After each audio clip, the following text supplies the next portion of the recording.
When I was 17, I thought I had life figured out. I was in love, finishing high school, and dreaming of college. But one mistake changed everything. When I found out I was pregnant in my final year of school, my world crumbled. I remember sitting in my room, holding that little test, trembling as I thought about how to tell my parents. I had always been their perfect daughter, the one who brought home good grades and never broke the rules. When I told them, their faces froze. My mother's tears fell faster than her words, and my father's silence was louder than any shout. That night, after hours of arguing, he said the words that shattered my heart. "If you want to be an adult, then live like one. Get out of my house." I begged them, crying on my knees, but they didn't care. They packed my bags, and by morning, I was standing on the porch, watching the door close behind me. I had nowhere to go. My boyfriend, Daniel, panicked when I told him, and within a week, he was gone too. I spent nights at a friend's couch, worked small jobs, and struggled to survive. When my belly grew, so did people's judgment. But somehow I made it. I finished school through an online program, gave birth to a beautiful daughter named Lily, and promised her she would never face the pain I did. The first few years were the hardest. There were days when I ate nothing so Lily could have formula. Nights when I cried silently so she wouldn't hear. But slowly, life started to change. I found a steady job at a local daycare, and a kind woman named Mrs. Carter helped me rent a small apartment. Lily grew up surrounded by love, even if we didn't have much. Years passed. I worked hard, studied part-time, and eventually opened my own daycare center. It became successful beyond anything I imagined. Parents trusted me, children adored me, and my name began to mean something again. I built a life from the ruins my parents left me in. Lily grew into a bright, kind young woman, everything I hoped she would be. When she graduated high school, I cried harder than I ever had. I thought about how far we'd come, how I once stood outside my parents' home with nothing but a bag, and now I had a business, a home, and a future. I thought I had moved on.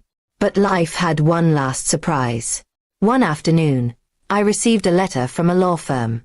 It said my parents were filing a lawsuit against me. At first, I thought it was some kind of mistake. But it wasn't. They claimed they were entitled to a share of my daycare profits because it was built on family property. Apparently, the old house where I started my first small daycare years ago had once belonged to them before they sold it to me cheaply out of desperation. I sat in shock, staring at the papers. 18 years had passed without a single phone call, and now they wanted money. I couldn't believe it. The same people who threw me out when I needed them most were now trying to take what I'd worked for. I felt a mix of anger and sadness that I couldn't describe. When the court date came, I saw them for the first time in almost 2 decades. My father looked older, frail even, but his eyes were still cold. My mother couldn't meet my gaze.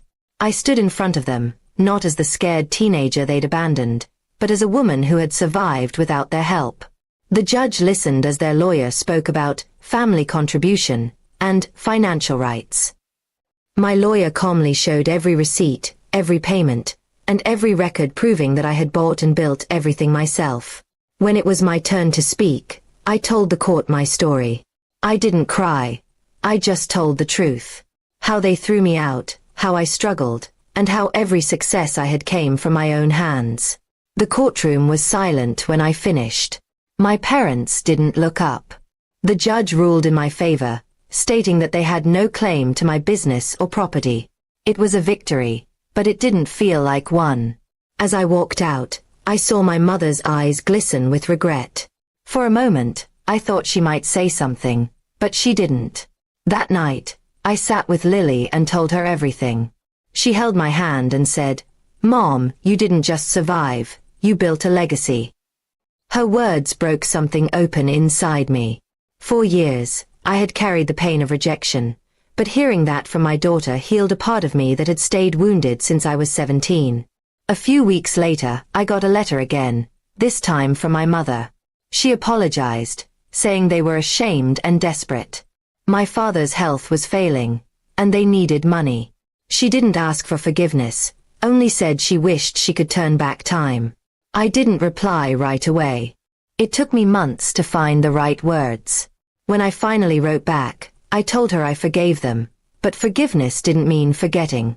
I offered to help pay for my father's medical bills, not because I owed them, but because I wanted to end the cycle of pain. She thanked me quietly, and that was the last time I heard from them. 18 years after being thrown out, I stood in the same town where it all began.